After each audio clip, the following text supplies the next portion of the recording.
நான் உங்கள் அட்வொகேட் சுந்தர். என்னன்னு பார்த்தீங்கன்னா, நம்ம நாடகோஷ்டி கொள்ளாக்கார கும்பல் 4000 கோடி சரிங்களா, இந்த மத்திய அரசுலேருந்து சென்ட்ரல் கவர்மெண்ட் வாங்கிட்டு இருக்காங்க.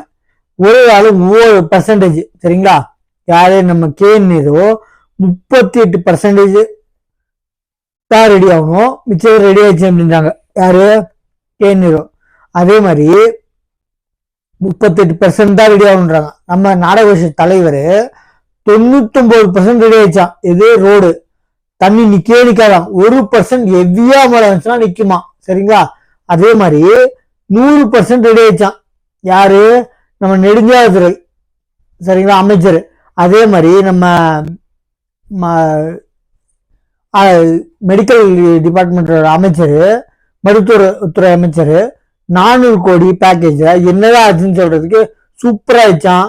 சென்னையில ஒரே நாள்ல எவ்வி மழை சைக்ளோனே ஃபார்ம் ஆச்சுனாலும், புயலே சென்னையை தூக்கிட்டு போனாலும் தாங்குமா. 20 சென்டிமீட்டர் மழை பெய்தாலும் தாங்கும் உறுதி உள்ளது. இது ஃபர்ஸ்ட் ரோடே இல்லைங்க, அப்புறம் எங்க ரோடு தாங்கும்? குழியேதான் ரோடு சென்னையே இருக்கு. என்ன அந்த போட்டோ போற பாருங்க, பக்கா ஒரு குழியில ரோடு இருக்கிறத வச்சுட்டு இவங்க சொல்றாங்க பக்கா 20 சென்டிமீட்டர் மழை பெய்ஞ்சாலும் ரோடு தாங்குமா. ரோடே இல்லைங்க, அப்புறம் ரோடு தாங்கிறது? அதே மாதிரி நம்ம கேந்திர அவர்கள் 98% ரெடி ஆயிடுச்சான். 2% மட்டும்தானா அது இப்ப கூட சீக்கிரத்துல 1 மாசம் 1 மாசத்துல ரெடி ஆயிட்டு இருக்கான் சரிங்களா. ஆளாளுக்கு ஒரு பெர்சன்டேஜ். ஃபர்ஸ்ட் கதை வசனம் திரைக்கதை எல்லாம் ஒரே ஆள் எழுதி சொல்லுங்க. எழுதி எல்லா ஆளுக்கும் ஒரே ஆள் சப்ளை சொல்லுங்க. கொள்ளக்கார கும்பல் இப்படி இருக்கக்கூடாது. அதே மாதிரி கேநீர் 92% ரெடி ஆயிடுச்சா. மழை நீர் வடிகால் பயணிகள் நிறைவு, சாலைகள் பக்கா உறுதி, 95% முடிஞ்சான்.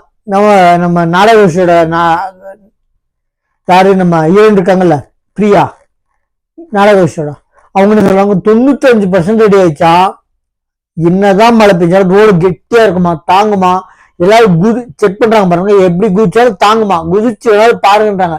கேளமல்ல நாடகோஷிக்கு குதிச்சு வேணாலும் பாருங்க, ரோடே இல்லைங்க, அப்புறம் ரோடு தாங்கும். ஹெவி மழை பெஞ்சாலும் 20 புயலே தாங்குமா, ரோடே இல்லை. இக்காரத்து கொண்டு பாருங்க, எல்லாம் 1% திரைக்கதை கதை வசனம் எல்லாத்தையும் ஒரே எழுதி சொல்லுங்க. எழுதுறது மட்டும் இல்லை, மொத்தமா எல்லாத்துக்கும் ஒரு காப்பியை கொடுக்க சொல்லி எல்லாம் ஒரே மாதிரி பேசுங்க. தற்கூரி மாதிரி பேசாதீங்க சரிங்களா. எக்காரத்து கொண்டு இந்த வாட்டி 2026 லட்சம் காசுக்கான பொருளை வாங்கிட்டு ஓட்டு போடாதீங்க சொல்றேன். நம்ம சேனலை சப்ஸ்கிரைப் பண்ணி பாருங்க.